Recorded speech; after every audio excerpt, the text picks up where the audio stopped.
Bismillahirrahmanirrahim. Assalamualaikum warahmatullahi wabarakatuh. Kembali lagi kita bersua di program channel Menuntut Ilmu Mengejar Hikmah. Kali ini kita berada di konten podcast Ayat-Ayat Bicara. Hari ini kami kedatangan seorang tamu yang insya Allah beliau akan bersedia bertindak sebagai host yang mewakili teman-teman dari beberapa sahabat-sahabat iman yang memasukkan atau mengirimkan pertanyaannya. Mari kita simak bersama.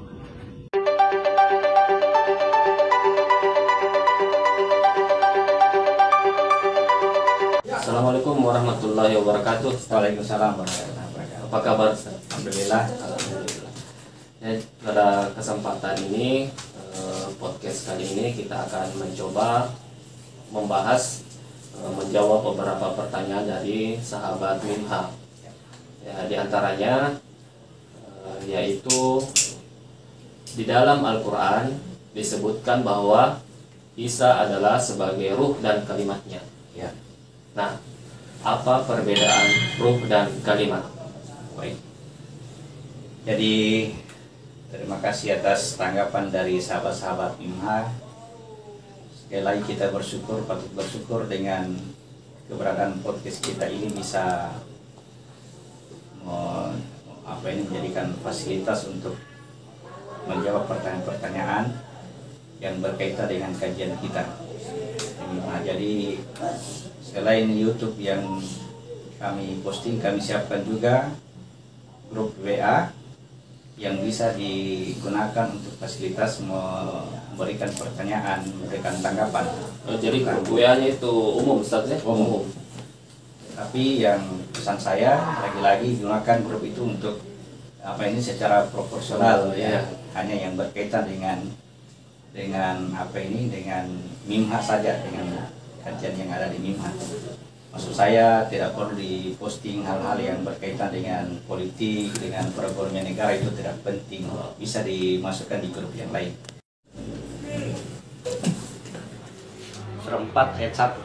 Surat berapa tadi? Surat 4 ayat 171. Surat 4 ayat 171. Surah 4 ayat 171. Ya. Wahai ahli kitab, janganlah kamu melampaui batas dalam agamamu, dan janganlah kamu mengatakan terhadap Allah kecuali yang benar.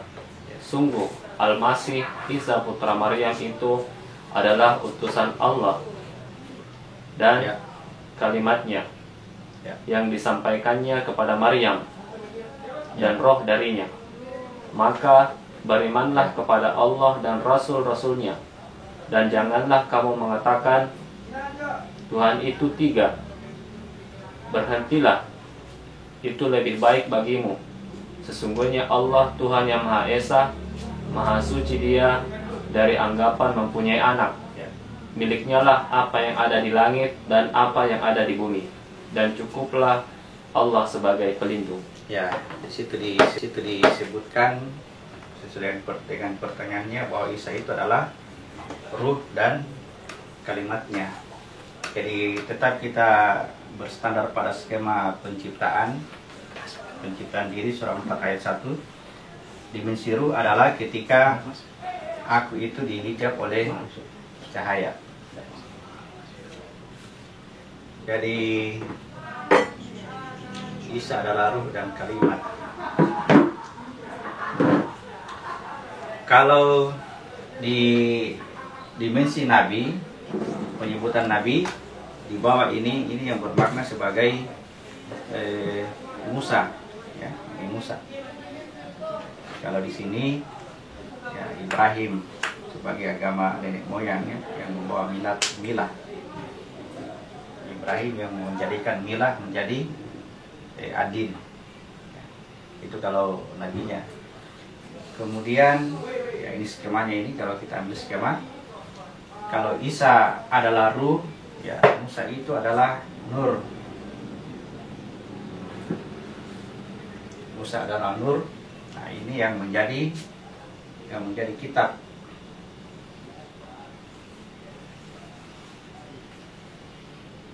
Jadi kitab yang disebutkan sebagai Al-Quran. Al-Quran itu adalah ruh. Al-Quran adalah ruh. Ya. Kemudian kalimat kalau di sini namanya kalam. Kalam, bukan kolam ya, kalam. Ini ujungnya adalah tanda. Ya. Tandanya nyata ya, tanda nyata yang ada tanda atau simbol atau ayat.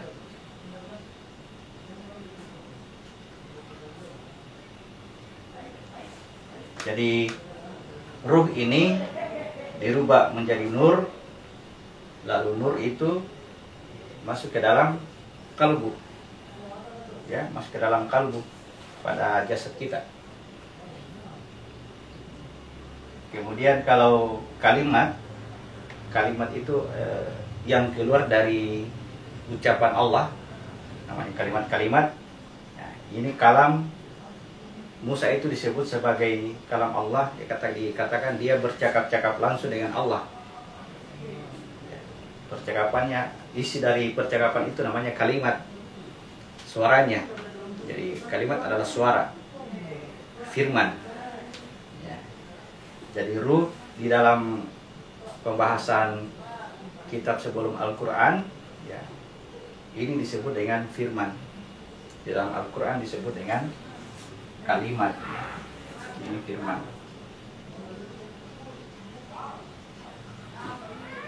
Kalam, perkataan, ya. Ketika Allah menciptakan sesuatu hanya dengan perkataannya kun, jadilah, maka jelas sesuatu itu. Semua yang jadi itu, semua yang tercipta itu, ya, itu yang disebut dengan tanda. Kita baca dulu ini surat 3 ayat 190.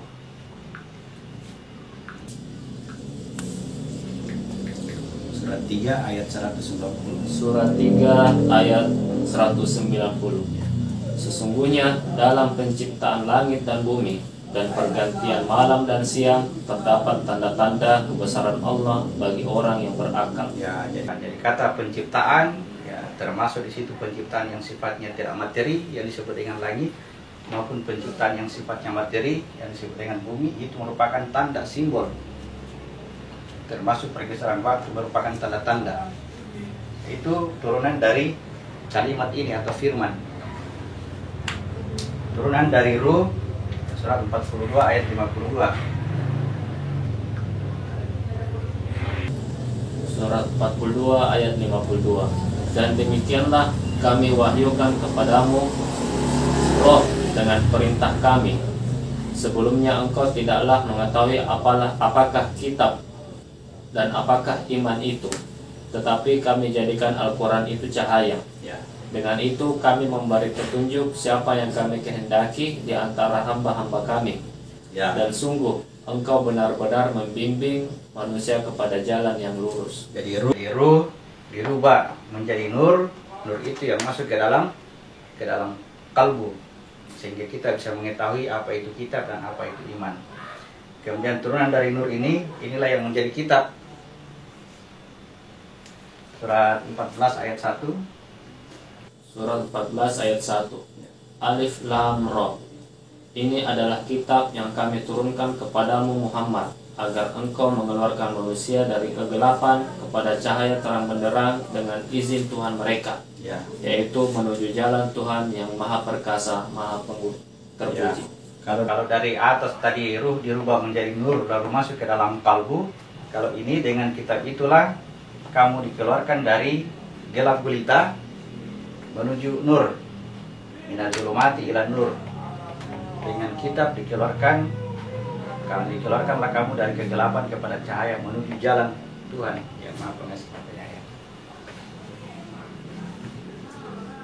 Jadi apa yang bisa dibahasakan di sini perbedaannya antara ruh dan kalimat? Jadi kita bisa melihat bentuknya, bentuk fisiknya.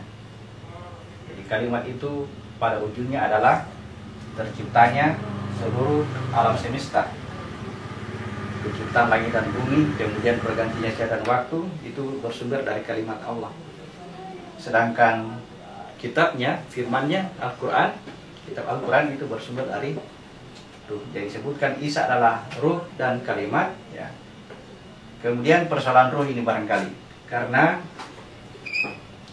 ada ayat mengatakan bahwa wa nafakhtu fihi min ruh, wa nafakhtu fihi min ruh, setelah aku sempurnakan kejadiannya manusia, aku tiupkan sebagian rohku di dalamnya. Jadi apa bedanya? Ya, ruh yang menjadi nur dengan ruh yang ditiupkan masuk ke dalam. Ya, jadi seakan-akan ini terbagi, seakan-akan ya, terbagi dua. Ya, ruh yang ditiupkan masuk ke dalam diri,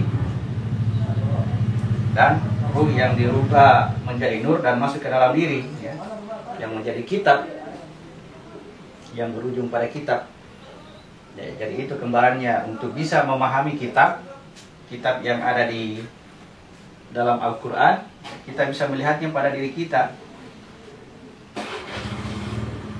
Jadi kitab di dalam Al-Quran itu dia mengandung ruh, ya. Di sini juga pada jasad juga dia mengandung ruh.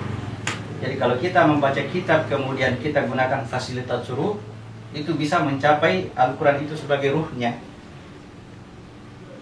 Jadi kita bisa memahami makna yang terkandung di dalamnya. Yang kemarin dibahasakan bahwa ketika kita berjalan dari jasad kita dengan metode sedekah, kita bisa sampai kepada Rasul. Nah, ini yang bisa memahami Al-Quran.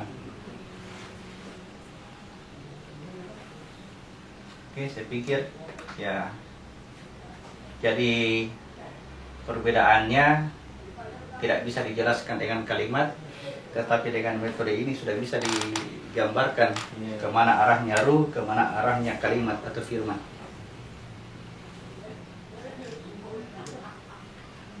Oke, lanjut mungkin pertanyaan berikutnya. Yang selanjutnya, kenapa Nabi Isa yang diutus menjadi hakim pada menjelang hari kiamat? Kenapa bukan Nabi Muhammad? Ya. Jadi ini saya katakan ini pertanyaan dari tetangga.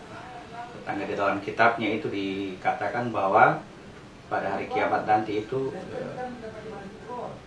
Isa akan datang sebagai hakim yang agung.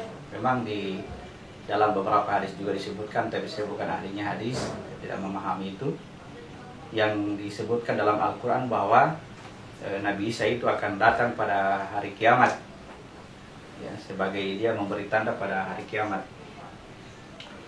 Surat berapa? Surat 43 ayat 61. Surat 43 ayat 61. Surat 43 ayat 61.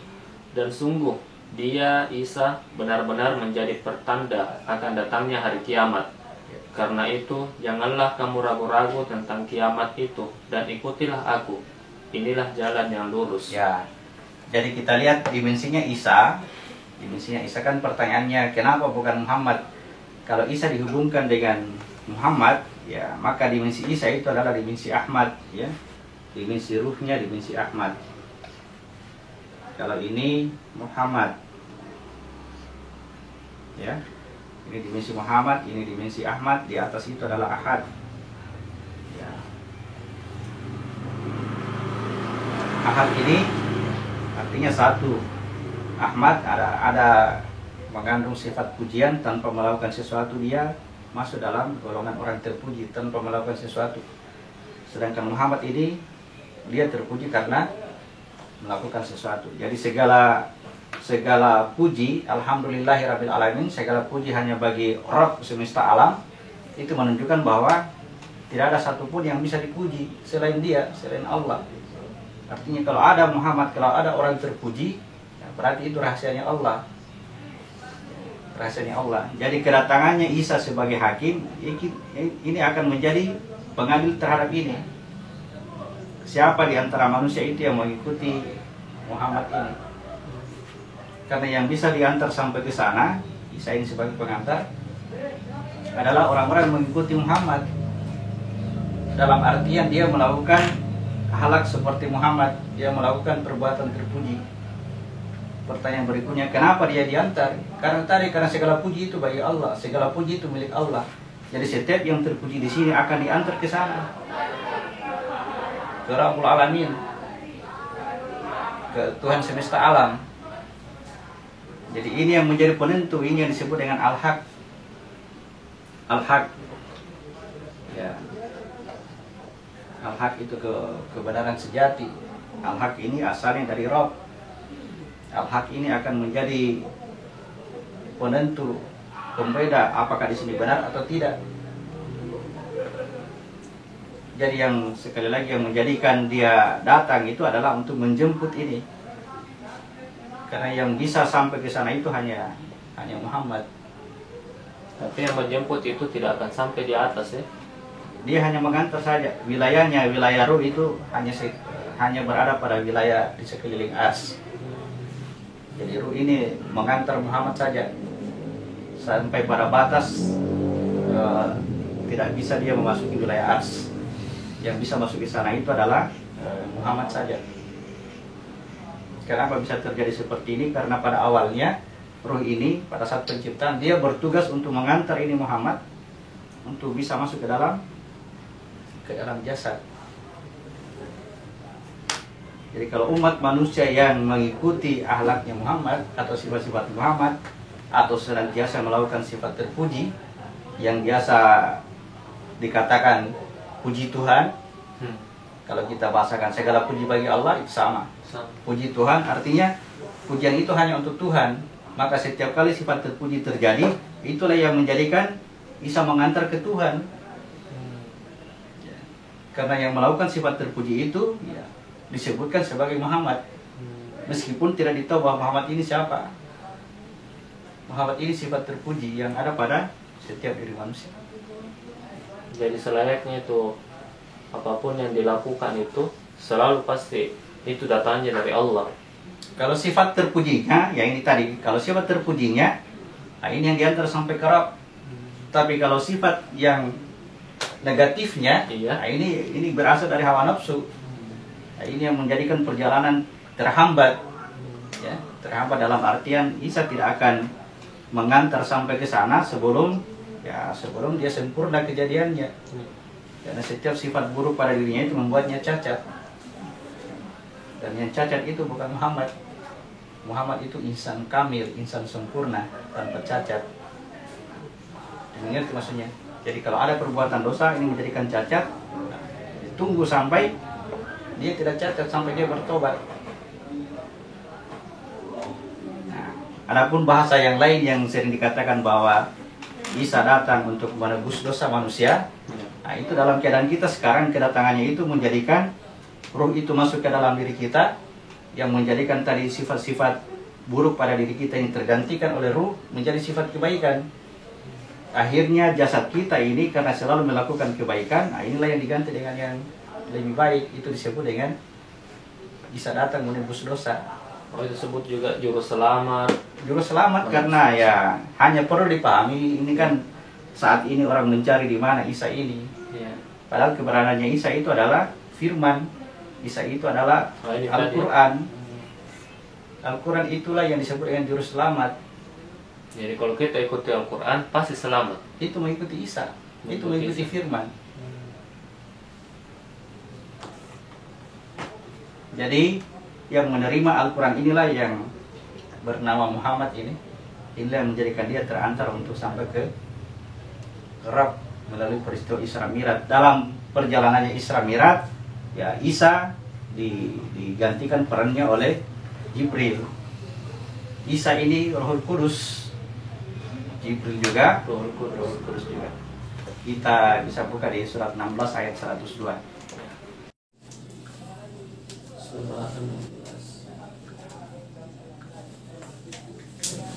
Surah 16 ayat 102. Katakanlah, Rohul Kudus Jibril menurunkan Al-Quran itu dari Tuhanmu dengan kebenaran untuk meneguhkan hati orang yang telah beriman dan menjadi petunjuk serta kabar gembira bagi orang yang berserah diri kepada Allah. Ya, jadi Rohul Kudus bisa diartikan Jibril yang menyampaikan wahyu kepada Muhammad. Ya, Rohul Kudus juga bisa diartikan sebagai Isa, ya, sebagai firman yang mengajarkan ini tentang Al-Quran agar dia bisa memimpin hawa nafsu yang pada jasad ini. Jadi tidak ada persoalan kenapa bukan Muhammad yang datang.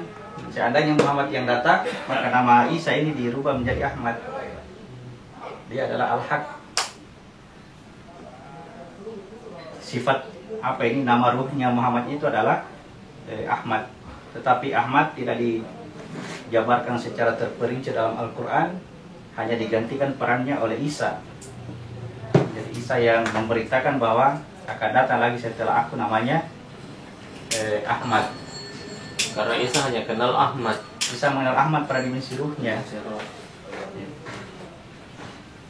Jadi karena dia yang mengantar Muhammad itu sampai ke dalam jasad kita, nah dia juga nanti yang akan mengembalikan kepada asal mulanya, ya, dari diri yang satu ke luar aku. Nah, ini diantar oleh Isa masuk ke dalam jasad. Jadi begitu pada hari kiamat, pada hari kematian, ini dijemput oleh Isa, ya, dengan catatan harus Muhammad yang dijemput. Artinya orang ini harus melakukan akhlaknya Muhammad, sifat-sifatnya Muhammad, sifat-sifat terpuji, akhlakul karimah, perbuatan baik kalau secara sederhananya. Perbuatan baik apapun itu. Tetapi ya berbuat baik dengan catatan tidak ingkar kepada Tuhan. Tidak ingkar, amar ma'ruf nahi mungkar, menyuruh kepada kebaikan, cegah kemungkarannya. Kemungkarannya itu adalah ketika kita melakukan kebaikan lalu mengakui perbuatan itu, wah itu kemungkaran. Kita mengaku sebagai pembuat kebaikan, sehingga ya secara tidak sengaja, secara tidak langsung kita meminta untuk dipuji. Meminta dipuji. Nah, padahal kita tahu bahwa namanya pujian milik Allah. Jadi kalau misalkan tidak sengaja, ini kan mana biasa orang yang berbuat baik kemudian dipuji, ya orang dipuji juga ikhlas ini memuji. Kalau ya itu makanya amalnya tergantung niat. Oh, niat. Kalau niatnya ketika melakukan itu memang untuk dipuji, ya itu yang gagal. Tetapi kalau ketika yang melakukan kebaikan tidak untuk dipuji, tetapi ada orang yang memuji, itu tidak mempengaruhi amalnya. Itu yang disebutkan bahwa ketika dia berniat untuk dipuji, maka yang dia dapatkan adalah pahala dunia. Di akhirat dia tidak dapat. Tetapi kalau niatnya tidak untuk dipuji, lalu kemudian ketika mengerjakannya ternyata mendapat pujian dari orang lain, itu disebutkan dia mendapatkan pahala dunia akhirat. Di dunia dia mendapatkan pujian dari orang lain, di akhirat dia mendapatkan pahala amalnya itu. Mungkin itu yang dikaitkan dengan kata ikhlas mungkin itu. Ya, ikhlas itu qul huwallahu ahad. Katakan Allah itu esa. Jangan ada Allah yang lain. Jangan ada sekutu. Nah, itu pasti ikhlas. Siapa itu sekutu Allah? Ya, saya. Selain Allah memperbaiki, saya juga memperbaiki. Selain Allah menolong, saya juga menolong. Nah, itu namanya mempersekutukan Tuhan. Jadi katakan Allah itu esa, satu, artinya jangan campuri di situ. Yang kedua, Allah itu tempat bergantung. Jangan melakukan satu kebaikan karena berharap akan mendapatkan balasan dari orang ini. Ya, tidak ikhlas lagi. Karena menjadikan orang itu sebagai tempat bergantung. Nah, ini yang ketiga yang hampir dikatakan tidak pernah dibahas. Kata lam yalid wa lam yulad ini. Tidak beranak dan tidak diperanak. Ya, itu sama dengan kalau kita katakan apa yang saya berikan ini hanya sekedarnya saja. Nanti Allah yang bisa menolongmu. Nah, itu kita menjadikan pembantu. Kita mempunyai peran dalam perbuatannya Allah. Memposisikan diri kita mempunyai peran. Itu disebutkan bahwa kita bahwa Allah itu mempunyai anak. Ya. Seharusnya Allah sama sekali harus dimurnikan. Harus semua perbuatannya itu adalah Allah. Nah, dan kita mengambil perbuatan buruknya. Kalau ada perbuatan buruk, itu perbuatanku. Kalau yang maksud tidak diperanakkan, itu dia. Itu sama munculnya itu anak karena kita menganggap bahwa kita punya peran di situ. Satu kaitan ya. Ya. Jadi itu memang makna dari surat Al-Ikhlas. Itu yang menjadikan ikhlas, menjadikan ini bisa tadi diantar oleh Isa untuk bisa sampai pada Bapa, tanda kutip, pada hari kiamat itu, pada hari kematian maksudnya. Hari kiamat, hari kematian. Hari kematian. Oke, saya pikir cukup barangkali untuk pertanyaan itu. Oke, untuk pertanyaan terakhir barangkali Ustaz ya. Harta dimaknai sebagai jasad. Nah, apa perbedaannya fakir dan miskin? Karena kan ini berkaitan dengan harta. Kalau harta, kalau orang tidak punya harta berarti dia fakir atau miskin. Ya. Jadi harta dimaknai sebagai jasad. Kalau miskin itu misalnya begini. Ini ada jasadnya, ya. Ada jasad. Di sini ada makanan. Katakanlah sebutlah ini ikan yang masih ada di laut atau di sungai. Ya. Orang ini tidak memiliki kemampuan untuk bisa mengambil ikan ini. Dia tidak memiliki alat memancing misalnya itu, tidak memiliki alat pancing. Nah, itu yang disebut dengan miskin. Maka caranya kita bantu dia adalah berikan dia alat untuk bisa memancing. Bisa. Kalau fakir, ini tangannya tidak bisa bergoyang, biar kita kasih alat pancing tidak bisa goyang. Nah, itu namanya fakir. Makanya itu kita ada doa yang kita panjatkan ke Tuhan itu, Allahumma antal ghaniyyu wa nahnul fuqara. Ya Allah, Engkau maha kaya, sedangkan aku fakir. Kata fakir itu dia memposisikan dirinya ini tidak berdaya. Setiap kali pergerakannya itu selalu Allah ghaniyun, Engkau kaya, aku fakir. Fakir tidak berdaya kalau bukan dia penggeraknya. Nah, kalau miskin kemampuannya kurang. Dia punya ada lengkap tapi tidak ada kemampuan. Alatnya lengkap tapi itu tadi ini bisa juga berkaitan dengan pengetahuan. Tidak ada tekniknya, tidak ada di pikirannya bagaimana caranya dia bisa ambil ikan ini. Iya. Sana itu. Jadi dia harus dibantu itu agar supaya dapat. Ya, dibantu dengan alat. Tapi ya pada jasadnya itu lengkap. Dia bisa menggerakkan jasadnya, hanya kemampuan untuk berpikirnya untuk bagaimana cara yang mengambil ikan ini dia belum tahu. Nah, dibantu dengan pengetahuan atau dibantu dengan alat untuk bisa menangkap ikan. Jangan bantu dia dengan ikan. Kalau kita mendidiknya supaya dia bisa menjadi khalifah, jangan bantu dengan ikan, bantu dengan alat pancing. Supaya besok ketika dia butuh ikan, dia bisa gunakan alat itu. Itu kalau bantu orang miskin. Nah, fakir miskin ini kalau kita sebut kata fakir miskin ini ada kaitannya selalu dengan zakat. Ya, dengan diri ini, makanya dalam pertanyaan itu dikatakan jasad itu diperumpamakan disebut sebagai harta. Ya. Inilah yang menjadi harta yang sebenarnya. Kalau harta yang lain yang di luar daripada jasad ini sangat tergantung pada jasadnya. Kalau dikatakan dia memiliki istana yang megah, nah itu karena mungkin masih ada matanya.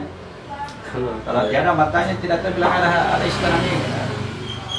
Bilang uangnya banyak sekali, berjuta-juta, itu karena pikirannya masih bagus. Kalau tidak ada pikiran? Ya, coba kalau tidak ada pikirannya tidak ada bilang ada uang banyak. Meskipun dia tinggal di istana mewah. Mungkin sama dengan kayak suara yang merdu karena ada telinga. Jadi sangat tergantung. Ya, inilah jasad yang kenikmatan itu tergantung di sini. Wah. Kalau ini sehat walafiat, tidak ada sakitnya, tidak ada cacatnya, ya biar tinggal di gubuk reot dia bahaya.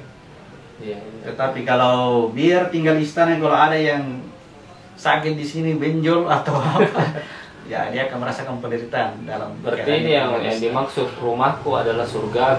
Jadi jadikan rumah itu sebagai surga. Ya. Jadilah rumah kita ini, Ustaz. Pentingnya ini dibuat sebagai surga, artinya sempurnakanlah ini penggantinya nanti di akhirat. Betul. Jangan sampai dibangkitkan dalam keadaan cacat. Di akhirat nanti orang yang di dunia melihat begitu di akhirat, ya kenapa dibangkitkan dalam keadaan buta? Ya Allah, kenapa saya buta sedangkan di dunia saya melihat? Itu disebut dengan dosa. Jadi dosa itu cacatnya diri ini. Semakin banyak dosa maka semakin Ya, banyak cacatnya juga. ini yang disebut dengan lembah dosa. Ya. Karena kita terima amanah. Ini yang disebut dengan lembah dosa. Manusia jatuh ke lembah dosa. Itu artinya aku ini setelah terima amanah masuk ke sini. Jadi awalnya adalah fitrah suci, ini yang disebut dengan din. Fitratullah alladzi fatarana alaiha. Kullu mauludin yuladuna alal fitrah. Fitrah diartikan suci, ini dimensinya sebelum dia masuk ke dalam jasad. Kalau sudah masuk dalam jasa sama dengan masuk ke dalam lembah Masuk dosa. jatuh ke lembah dosa karena dia terima ini. Ketika dia sudah akil balik, inilah yang menjadi pertanggungjawaban baginya. Inilah dosanya. Kalau bahasa setelah terima amanah, inilah utangnya. Oh, ada makna utang lagi. Ya, utang amanah titipan. Kembalikan ini. Kalau di kampung itu bahasa rahanya itu utang namanya dosa.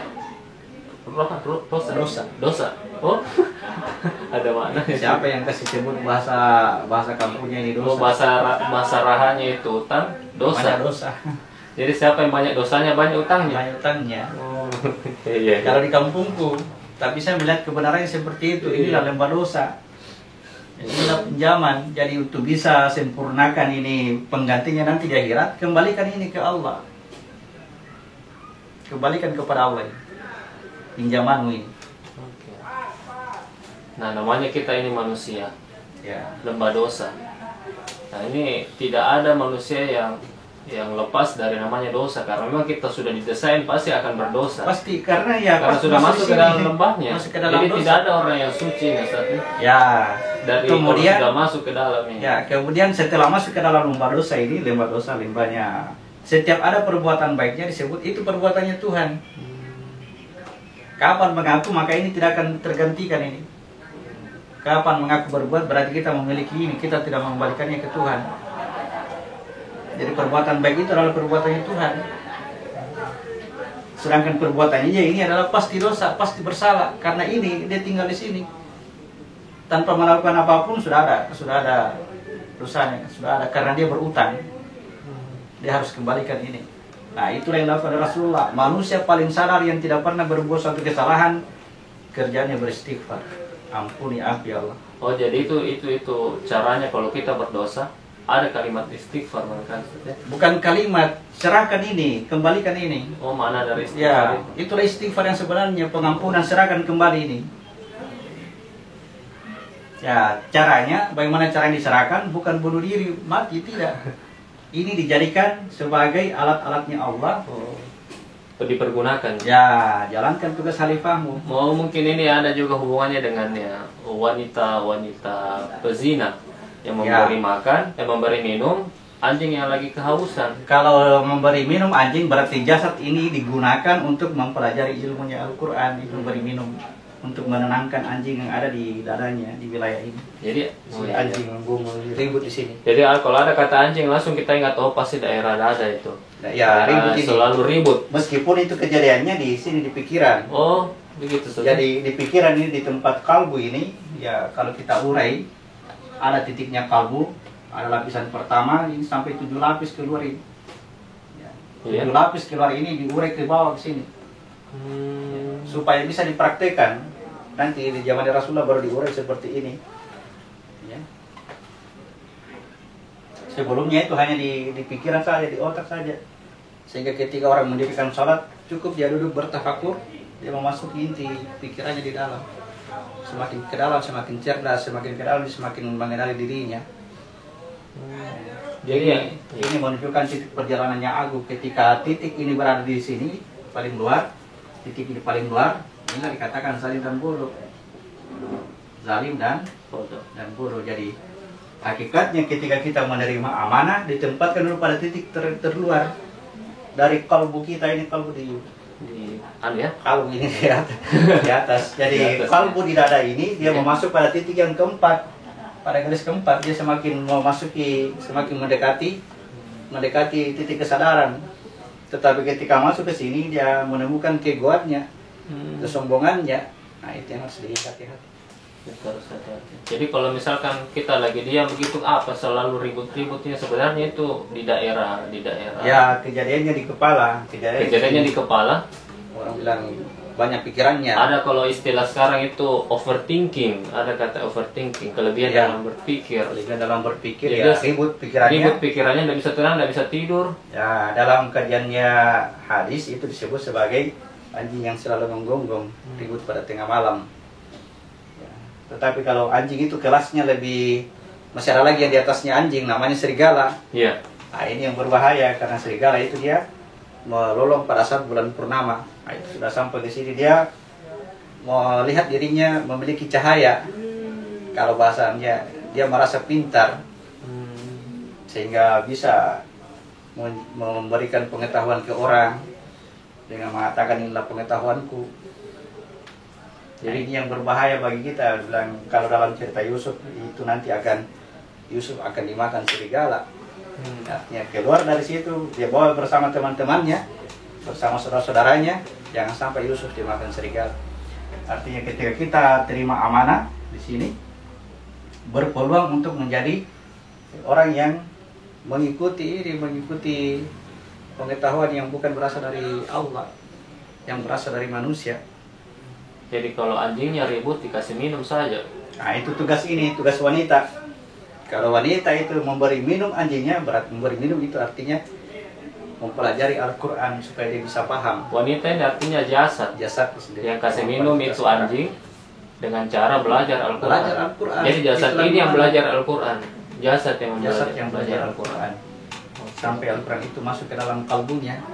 Ketika Al-Quran masuk ke dalam kalbunya, maka ini menjadi ahlaknya Al-Quran. Maka seluruh perbuatannya itu menjadi tergantikan jasadnya. Nah, dijamin surga, tidak ada keraguan-raguan, pasti surga. Kepastian. Jadi hadis Nabi, firman Allah itu kebenarannya mutlak, tidak diragukan. Jadi sebenarnya itu tidak ada istilah kalau orang masuk surga itu tiba-tiba mana siapa dosa lebih berat ini atau pahala lebih berat. Di sini lihat cacat atau tidak, banyak cacatnya atau tidak. Kalau sempurna insan kamil itu dibilang masuk surga tanpa hisab. Tapi kalau ada yang cacat, ya terpotong tangannya karena mencuri, mengambil hak orang, nah ini menderita di situ. Itu terkena hisab namanya. Setiap yang terkena hisab pasti kecelakaan. Kecelakaanlah bagi orang yang terkena hisab. Kecelakaan artinya dia harus merasakan dulu sakitnya, penderitaannya. Nah, itu betul-betul sakit itu, bukan. Berada dimanapun kondisinya, dimanapun dia berada, kalau ini cacat pasti menderita. Sebaliknya dimanapun berada, kalau ini sempurna pasti bahagia, surga. Nah itu rumah ke surga. Kenapa selalu dikiaskan dengan api? Karena ini marah, stres, membara. Di darahnya itu membara. Kenapa saya begini? Kenapa saya begini? Jika setelah itu dibahasakan jatuh ke dalam api neraka. Di bayangan kita seakan-akan neraka, api yang membakar. Iya, kita dari atas jatuh ke bawah. Ya, padahal bahan bakarnya itu api, ini batu. Batu itu artinya berkepala batu, keras kepala. Kalbunya seperti batu. Jadi kalau kita bahasa Indonesia keras kepala, kepala batu. Kalau bahasa Al-Quran kalbunya seperti dikiaskan seperti batu. Maksudnya itu mungkin tidak mau mendengar nasihat, tidak mau mendengar, ya. Dirinya benar dia rasa. Kepala batu, bagaimana kita bahasanya kepala batu. Sudah dikasih tahu ini benar, ya. Dia lakukan yang menurut dia benar. Ya. Biasa ya. Oke, cukup. Oke. Mudah-mudahan penjelasannya bisa bermanfaat. Oke Ustaz, sangat menarik podcast kita pada kali ini ya. Itu membahas tentang Nabi Isa, kemudian juga membahas tentang jasad, dan ini sangat penting untuk kita ketahui bersama ya teman-teman, sahabat Minhah. Apalagi ini Nabi Isa ini datang pada saat sebelum atau menjelang hari kiamat ya.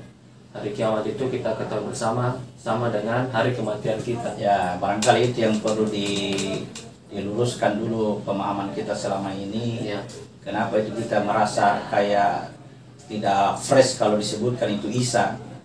Ya, seakan-akan kita ya kadang-kadang itu kita ditegur, kenapa nabinya orang lain yang kita bahas, kenapa bukan nabi kita. Itu Isa nabi kita, itu Isa nabi mengajarkan Islam. Ya. Nabinya seluruh manusia. Seluruh manusia. Jadi bukan sebagian, tapi sebagian. Itu yang menjadikan itu pikiran kita tidak bisa menerima kenyataan bahwa Isa datang sebagai hakim. Padahal itulah rumus kehidupan, itulah rumus kehidupan dan sekaligus rumus kematian. Karena dia mengantar, dia juga yang menjemput nanti pada hari kiamat. Dengan catatan itu tadi, yang datang di muka bumi ini ikuti Muhammad, ikuti jalankan akhlaknya Muhammad. Jadi kalau kita mau suatu saat kalau menjelang hari kiamat kita bisa kenal Isa, rumusnya jalankan ajarannya Muhammad. Ajarannya Muhammad. Suri teladan. Suri Contoh. teladan. Pokoknya Contoh dia. biar hal-hal yang sepele tapi itu adalah bentuk kebaikan seperti mengangkat duri di jalanan. Nah, ini akhlakul karimah juga. Intinya itu rahmatan lil alamin, memberi manfaat. Memberi manfaat. Jangan sampai diam. Biar kita berlaku baik tapi diam, belum tinggi nilainya. Lebih bagus action, meskipun tadi singkirkan dari jalan itu nilainya sangat besar. Sangat besar. Ya, dibandingkan baik tapi dulu dalam kamar ya. Jasa kita akan ditanya. Jadi sahabat-sahabat Mimha ini yang pekerjaannya baik itu pekerjaan yang menurut orang itu kecil atau pekerjaan yang itu besar, jadi itu tidak ada hubungannya ya dengan pada saat kita diminta pertanggungjawaban nanti. Ya, nilai kecil atau besar itu tidak ada nilainya karena semua pekerjaannya Tuhan, itu harus dikembalikan. Yang paling penting jangan mengaku. Itu dia. Jangan mengaku. Kembalikan. Kalau mengaku berarti belum ada sholat. Harus sholat. Harus sholat. Pekerjaan itu diterima kalau sholatnya ada. Kalau sholatnya ada berarti dia tidak akan mengaku. Wah, Jadi kalau melakukan sesuatu kemudian masih mengaku dia melakukan berarti belum ada sholatnya. Hati-hati jangan sampai mati dalam keadaan seperti itu, meskipun dia kerjakan semua sholat 5 waktu, begitu melihat praktiknya setelah keluar bermasyarakat ternyata dia mengakui kebaikannya, hilang semua itu, tidak ada sholatnya, hilang semua amalannya gara-gara tidak sholat. Jadi kalau sholat kita bagus, akhlakul karim itu akan jalan dengan sendirinya. Dipastikan karena sholat tercegah itu perbuatan keji dan mungkar. Jadi kalau perbuatan keji dan mungkar sudah tercegah, apalagi yang muncul, tinggal kebaikannya saja. Mungkin ini bagus dibahas di podcast selanjutnya. Sholat yang benar itu seperti apa? Ya. Jadi bukan hanya sekedar gerakan yang terlihat seperti ini. Ya. Ya, ada yang mungkin tidak terlihat kita lihat tanda kutip. Yang terlihat itu mendirikan. Mendirikan sholat itu saya katakan tadi di zamannya Nabi itu sebelum terurai ini titik seperti ini, sebelumnya Nabi itu cukup dengan bertafakur, maka dia akan mendapatkan sholat. Setelah Muhammad datang, diajarkan bahwa inilah cara yang paling cepat untuk bisa mendapatkan itu sholat. Lakukan seperti ini, takbir, baca Fatihah, ruku, i'tidal, sujud, itu paling cepat. Karena dalam pergerakan yang dicontohkan oleh Nabi ini, secara makna kita lihat seluruh alam semesta juga sholat. Seluruh alam semesta? Iya, karena dari kita suatu alam semesta. Kalau ini tadi, kalau hanya dengan tafakur, ya hanya bagian atas saja, di bagian bawah diam. Oh, gitu. Jadi seluruh ini harus sholat ini? Harusnya sholat, seluruhnya sholat. Ini pembahasan yang sangat menarik ya Ustaz ya. Baik pemirsa sahabat Mimha, mudah-mudahan kita dapat mengambil pelajaran dari podcast kali ini. Sampai berjumpa kembali di podcast selanjutnya. Terima kasih Ustaz. Assalamualaikum warahmatullahi wabarakatuh. Waalaikumsalam warahmatullahi wabarakatuh.